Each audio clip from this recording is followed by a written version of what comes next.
Hello, everyone. It's Ian here. It's Saturday night, July 18th, at 2026 here at 9:20 p.m. And I just wanted to do another quick update on our tropical feature in the Gulf.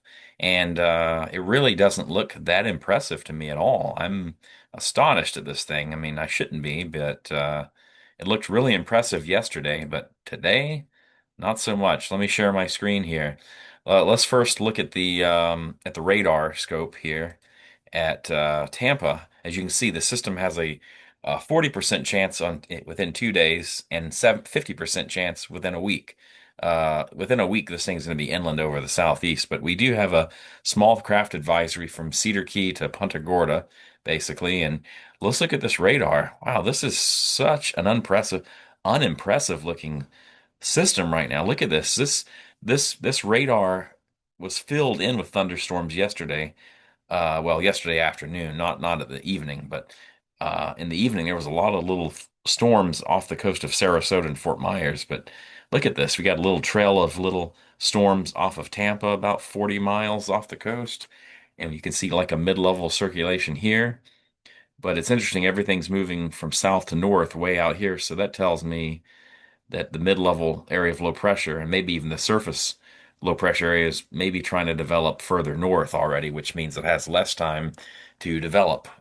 So I don't really have really much, uh, well, I shouldn't say faith in something developing because we don't want tropical systems really to develop unless we really need the rain, which we actually really do in parts of northern Florida. We just need a depression with a lot of rain wrapped around it. So I was hoping this might be the case, but looks to me, and if you can look at this satellite loop right here, this is a visible image. So this is nighttime. So you can see just a little bit of moisture s sliding in off the Gulf, but a lot of dry air is mixing down in this. And just as a further evidence of this, let me show you the water vapor imagery. No, not that. Let's see what we got. Oh man. Oh goodness, that's a lot of dry air. Yes. Anywhere you see, so here's the mid-level circulation right here, west of Tampa, about 70 miles maybe.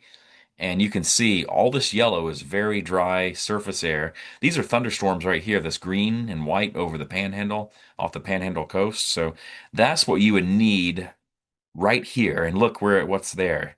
You got a little pockets of thunderstorms and moisture, but a lot of dry air to that right over where that center of is trying to develop, which I don't think really is going to develop much. Until some convection can really develop in this area, I don't see this thing really taking off much. And let's look at that was the low level. Let's look at the upper level water vapor and see what that looks like. Yeah, even in the upper levels, there's really dry air pouring down from the northeast, coming off of the Atlantic coast.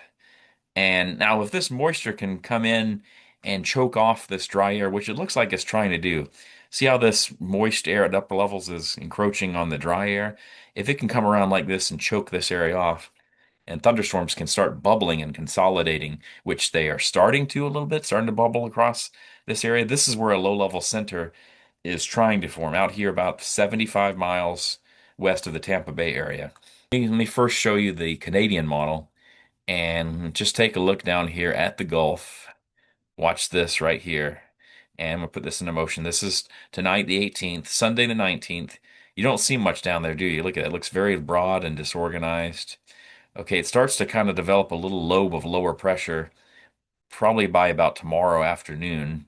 The Canadian model is showing a little bit more organization, oh, a little bit more for the late afternoon. And then by Monday, you do get a weak area of low pressure. It looks like it kind of develops slowly, moving west, northwest, and northwest up towards the panhandle, basically. Then it looks like by Tuesday morning, it's off the panhandle coast as a probably a weak tropical storm, 40, 45 miles per hour, maybe. And then it kind of weakens as it approaches the coast, kind of falls apart. That's what the Canadian model is showing. Let's look at the GFS AI model and see what that shows. So let's put it into motion here. It's Sunday the 19th. Keep an eye on this area right here. Let's pull this down just a hair here, just a hair, so we can put this into motion. Okay, watch the Eastern Gulf off of Florida's west coast there.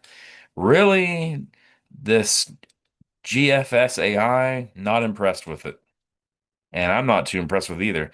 We see a frontal system coming down that might give us some more rainy weather by the end of next week in the following week. And let's see, what is the Euro AI showing? Okay, we're gonna slide this down again just enough where we can see that. Now, look at this area down here. Now keep an eye on it. This is tomorrow. This is the Euro AI. Euro AI shows it developing a little bit closer to the Big Bend.